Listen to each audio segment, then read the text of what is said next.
If you haven't heard yet, Brazilians are pissed off about what's going on in their country and have taken to the streets to protest at the same time that the Confederations Cup games are being played to decide who will compete in the World Cup next year. The protests initially started out in Sao Paulo against a 20-cent bus fare increase, but they have quickly spread all over Brazil. People are protesting for a wide variety of reasons, but what everybody can agree upon is that Brazil's politicians are incredibly corrupt and they are spending way too much money on preparations for the World Cup, while much of the country still suffers from poverty, poor education, lack of infrastructure, and high taxes. I've been seeing lots of pictures from the protest on Facebook over the last week, so tonight I decided to go down to the streets of Rio de Janeiro to check them out for myself. Even before I got to the protest, I got the sense that something big was going on in Brazil, and once I got out onto the streets and saw the true size of the protest, I was quite amazed. If it wasn't for all of the Guy Fawkes masks that people were wearing and all the signs that they were carrying, I might not have known that it was a protest. It almost felt like a party with all of the street vendors that were out there selling snacks and iced beverages, as well as the more laid-back approach that some people took towards the protests, such as this breakdancer and this guy on a horse for some reason. The fact that there were hundreds of thousands of people on the street didn't stop these city employees from trying to do their job, though some would argue that they were sent there by the politicians to make a nuisance for the protesters. Despite the large amount of people that were out on the streets, it seemed to be like a pretty peaceful protest. Of course, it couldn't stay like that for very long, now could it? And without provocation, the police started to fire tear gas on the demonstrators. I stayed at the same street corner and watched as several rounds of tear gas were fired on the protesters by the police. And I also watched these kids put their soccer skills to use as they kicked the tear gas back at the police, or at least tried to. In between being shot at by the police, they would often burst out into chants suggesting to their favorite politicians where they should go stick things.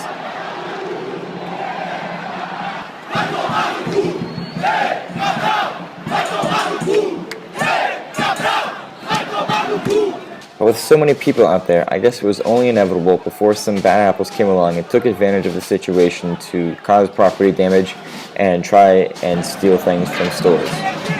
The police must have gotten wind of this because the next thing you know, the scene turned into a war zone.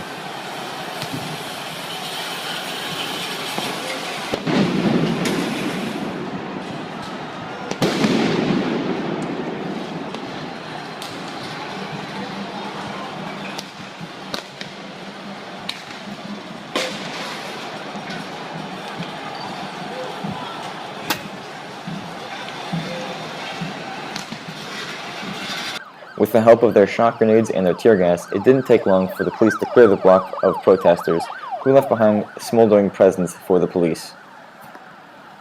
Those who stuck around too close to the police had their bags searched. Shortly after recording this scene here, 2 police officers came up to me and they searched my bag to make sure I didn't have any pepper spray. Once they dug through my bag, found my passport, and realized I was American, they pushed me off to the side and said to me in English, "Let's go, let's go." At times I wondered what exactly it was that the police were trying to accomplish, and as you just saw there, this police officer threw a smoke bomb on the other side of that newsstand where people were just standing there doing nothing. Still, at other times the police demonstrated their lack of situational awareness by firing tear gas canisters at their friends, like these firemen. Está bem?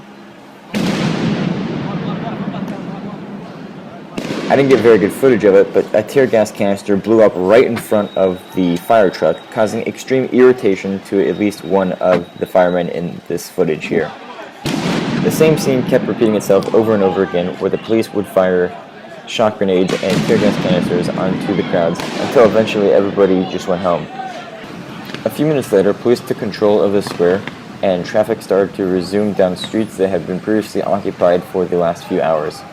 Many unsuspecting bus passengers rode through areas that had been affected by tear gas and started coughing and choking on the fumes that were left over. Before going home myself, I took stock of the damage that had been left in the wake of the protest. Banks, office building, and McDonald's all had their front glass shattered in, unprotected by their makeshift barricades. Even with all of the fires blazing and all of the office buildings broken in, it didn't take long for people to go back about their normal business. And street vendors even started to set up shop selling beer in front of where the riot police were set up. So that's what the situation is like here in Brazil right now. It's really important for Brazilians to know that they have the world's support in their struggle, so do them a favor and share this video as widely as you can. And also keep yourself in the loop on social media by following #ChangeBrazil.